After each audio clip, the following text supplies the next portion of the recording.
Halloween is upon us, and what does that mean? That means we have treats to make. I'm going to show you how to make the best chocolate salted caramel apple bark. The first thing I'm going to do is take some parchment paper and put it on my cookie sheet or my baking tray.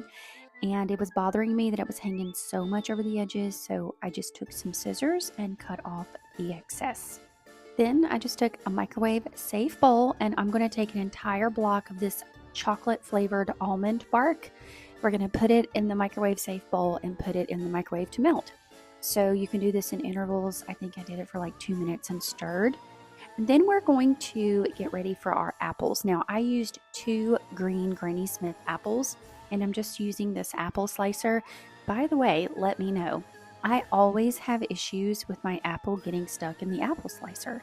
So I have to turn it over and press the individual slices out one by one with my fingers. But I cannot tell you how dangerous this is and how often I have hurt my finger or cut it on those blades. So please comment, help me out. Am I doing something wrong with the apple slicer? Also, you can use the complete 2 apples for this recipe, but it really only took about an apple and a half, so you have a few extra pieces of apple to snack on, FYI. Now if you want to use all the apple, go for it. I just like to have a little more room for my crunch from the pretzels and stuff like that. Or you could just use 1 apple and not have nearly as much on your bark. Totally up to you. I'm not going to peel the apples though. I'm going to leave that green, bright green skin on there. And then I'm just going to chop the apple slices into bite-sized pieces, and I'm putting them straight into another clean bowl, and I'm going to toss them with some fresh lemon juice. This is going to do 2 things for us. Number 1, it's going to keep our apples from oxidizing and turning brown. We do not want that. Number 2, it actually brightens the natural flavor of the green apple. So you're going to get a little bit more of a sourness that's already in the green apple. It just brings it forward. And it's such a great pairing with the chocolate. So after we've got our apples ready and prepared, then it's time for us to move on to pouring our chocolate onto our baking tray. Now it's melted completely. It is so rich and creamy and perfect.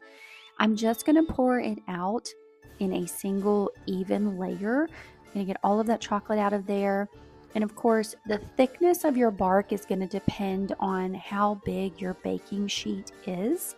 I just used my regular one. It's kind of large. It is a larger baking sheet, but it really doesn't matter, guys. The bark is so easy to make. It's so versatile. You could use it in a smaller container, but if you have a bigger baking sheet than I have, which I highly doubt, this is a large one, then you're going to spread out the chocolate even more, and it's going to make a thinner bark. If your baking sheet or your cookie sheet is a little bit smaller, that's okay. That just means that your chocolate is going to be a little bit thicker. So after we got the chocolate, I want to move quickly because I want these items to get into the chocolate. I don't want them to just be sitting on top. So I started sprinkling my chopped green apples, and you can put as much as you like. Like I said, you can use the entire 2 apples. I just wanted to make sure that every single bite had plenty of apple, but I wanted to save space for my pretzels. So I think I had like half an apple left over, and I just snacked on that while I made the bark.